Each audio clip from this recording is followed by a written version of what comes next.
পশ্চিমবঙ্গে নতুন সরকার আসার পর ফের বড় একটা চমক। আগে ছিল যুবসাথী প্রকল্প, আর এবার আসতে চলেছে নতুন যুবশক্তি ভরসা কার্ড স্কিম। এই নতুন স্কিমে যুবক যুবতীদের জন্য কি কি সুবিধা মিলবে আর কিভাবে আবেদন করতে হবে, আবেদন করতে কি কি ডকুমেন্ট লাগবে, সমস্ত এই ভিডিওতে আমি আপনাদের দেখাবো। তো ভিডিওটি ভালো লাগলে অবশ্যই একটা লাইক করবেন, আর যারা যারা চ্যানেল নতুন অবশ্যই চ্যানেলটিকে সাবস্ক্রাইব করবেন। তো চলুন বেশি দেরি না করে ভিডিওটি শুরু করা যাক। তো ফাইনালি বন্ধুরা দেখতে পাচ্ছেন এখানে কিন্তু পশ্চিমবঙ্গের যুবশক্তি ভরসা কার্ড স্কিম এখানে কিন্তু অ্যানাউন্স করা ডেট দিয়ে দিয়েছে 11/5/2026। এই ডেটে কিন্তু অ্যানাউন্স হয়ে গেছে। এখানে দেখুন স্কিম কিন্তু খোলা হয়ে গেছে।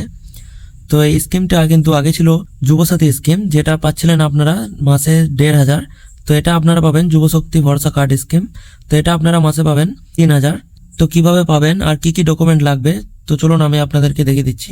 তো এই স্কিমটা আমরা দেখে নেবো কি কি আমাদের জন্য আছে এই স্কিমটাতে। তো প্রথমে দেখুন প্রকল্পের নাম, দেখুন এখানে কিন্তু যেটা যুবসাথী ছিল সেটা এখন পশ্চিমবঙ্গ যুবশক্তি ভরসা কার্ড স্কিম। তারপর এখানে দেখুন সুবিধা কি কি আছে। সুবিধা আছে মাসিক 3,000 টাকা আর্থিক সহায়তা। তারপর এখানে দেখুন সুবিধাভোগী মানে কারা কারা পাবেন। এখানে দেখুন পশ্চিমবঙ্গের বেকার যুবক যুবতীরা, এখানে কিন্তু এটাও বলে দেওয়া হয়েছে। তারপর এখানে দেখুন যদি আপনারা এই স্কিমটা সাবস্ক্রাইব করতে চান তাহলে কিন্তু এই স্কিমের আপডেট পেতে এখনই এখানে সাবস্ক্রাইব করে নিতে পারেন। তারপর এখানে দেখুন আপনাদের আবেদনের পদ্ধতি, এখানে কিন্তু অনলাইন বা অফলাইন আবেদনের মাধ্যমে যেমনটা হয়েছিল যুবসাথী প্রকল্পে সেরকমটাই কিন্তু এখানে কিন্তু অনলাইন বা অফলাইনে হবে। তো এই প্রকল্পে কি কি ডকুমেন্ট লাগবে এটা কিন্তু অবশ্যই জানা দরকার। তো এটার জন্য আপনাদেরকে নিচে চলে যেতে হবে। এখানে দেখুন যুবশক্তি স্কিমে এখানে কিন্তু নিচে চলে যাবেন। এখানে দেখুন বৈশিষ্ট্য এখানে দিয়ে দিয়েছে।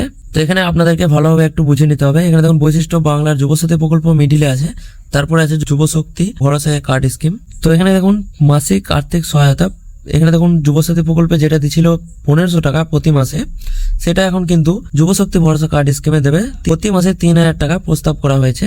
তারপর এখানে দেখুন সুবিধা ভিত্তি, বেকারত্ব সহায়তা পরিমাণ কমানো।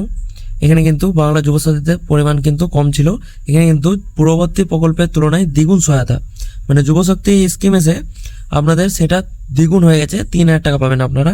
আর স্কিমের অবস্থা এখানে কিন্তু লেখা আছে দেখুন যুবসাথী প্রকল্প যা ছিল বিদ্যমান পূর্ববর্তী বেকারত্ব সহায়তা প্রকল্প, আর যুবশক্তি ভরসাতে প্রস্তাবিত নতুন প্রকল্পটি মন্ত্রিসভার অনুমোদন ও চালুর অপেক্ষায় রয়েছে। তো এটা কিন্তু খুব তাড়াতাড়ি চালু হতে চলেছে। তারপর এখানে দেখুন লেখা আছে লক্ষ্য সুবিধাভোগী, এখানে কিন্তু পশ্চিমবঙ্গের নিবন্ধিত বেকার যুবক ছিল, এটা কিন্তু পশ্চিমবঙ্গের শিক্ষিত বেকার যুবক এবং চাকরি প্রার্থীরা, মানে চাকরি প্রার্থীরাও পাবেন। তারপর এখানে দেখুন কর্মস্থান বিনিময় নিবন্ধন, এখানে কিন্তু সুবিধা পাওয়ার জন্য গুরুত্বপূর্ণ ছিল আগে যুবসাথীতে। তো যুবশক্তিতে যেটা হচ্ছে নতুন প্রকল্পের অধীনেও বাধ্যতামূলক থাকতে পারে। তারপর এখানে দেখুন প্রকল্পের সুবিধাটা এখানে ভালোভাবে বুঝিয়ে দেওয়া হয়েছে, এটা আপনারা ভালোভাবে দেখে নেবেন। তো এখানে কিন্তু কি কি ডকুমেন্ট লাগবে সেটা আমাদের অবশ্যই জানা দরকার, সেটার জন্য আমি আপনাদের দেখিয়ে দিচ্ছি। নিচে চলে যাব। নিচে যাওয়ার পর এখানে দেখুন প্রয়োজনীয় কাগজপত্র যেগুলো লাগবে আর কি, সেগুলো হচ্ছে প্রথমে যেটা লাগবে আধার কার্ড। আধার কার্ড দেওয়ার পর তারপর আপনারা দেখুন বাসস্থান সনদ, মানে আপনি যে স্থানে বাস করেন সেই জায়গার অ্যাড্রেস লাগবে। তারপর বয়সের প্রমাণ, আপনার বয়স কত সেটা আপনার লাগবে। তারপর কিন্তু এখানে শিক্ষাগত যোগ্যতা সনদপত্র, এটা বলতে চাইছে আপনি কত দূর অবধি পড়াশোনা করেছেন সেটার যোগ্যতা এখানে কিন্তু দিতে হবে। তারপর এখানে কিন্তু একটা পাসপোর্ট আকারের ছবি, মানে একটা পাসপোর্ট সাইজের ছবি আপনাদেরকে দিতে হবে। তারপর মোবাইল নাম্বার, এখানে কিন্তু মোবাইল নাম্বার মানে আপনার যে মোবাইল নাম্বারটা সবসময় চালু থাকে, এখানে কিন্তু ওটিপি আসবে ভেরিফিকেশনের জন্য। মোবাইল নাম্বার কিন্তু যেটা চালু থাকবে সেই মোবাইল নাম্বারটাই দেবেন। তারপর এখানে দেখুন ব্যাংক অ্যাকাউন্ট পাসবুক, এখানে কিন্তু আপনার ব্যাংক অ্যাকাউন্টটা দিতে হবে, জেরক্স করে দিতে হবে। তারপর এখানে দেখুন কর্মস্থান বিনিময় নিবন্ধ শংসাপত্র, যদি আপনি কোনো কোম্পানি বা কোনো চাকরি করেন তো সেই আপনার কর্মস্থান বিনিময় আপনার শংসাপত্রটা দিতে হবে। তারপর এখানে দেখুন আবেদন করার ধাপসমূহ, মানে এটা বলতে চাইছে এখনো কিন্তু ঠিকঠাকভাবে চালু হয়নি, চালু হওয়ার খুব সম্ভাবনা তাড়াতাড়ি আছে বলে দেওয়া হয়েছে। পশ্চিমবঙ্গ সরকার এখনো আনুষ্ঠানিকভাবে যুবশক্তি ভরসা কার্ড প্রকল্প চালু করেনি, এটা কিন্তু খুব শীঘ্রই চালু হতে চলেছে।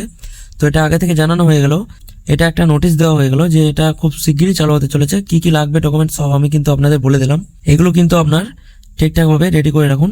সো এভাবেই কিন্তু আপনারা যুবশক্তি ভরসা কার্ড স্কিম চালু করতে পারবেন। তো কি কি ডকুমেন্ট লাগলো আমি আপনাদের জানিয়ে দিলাম, আর কবে থেকে চালু হবে সেটাও আমি আপনাদের জানিয়ে দেবো যখনই আমার কাছে ইনফরমেশন আসবে। সো এটা কিন্তু অবশ্যই আমাদের পশ্চিমবঙ্গের সবারই জন্য, বেকার যুবক যুবতীদের জন্য একটা ভালো স্কিম নতুন সরকার আসার পর। তো সবাই কিন্তু রেডি থাকো যুবশক্তি ভরসা কার্ড স্কিমের জন্য।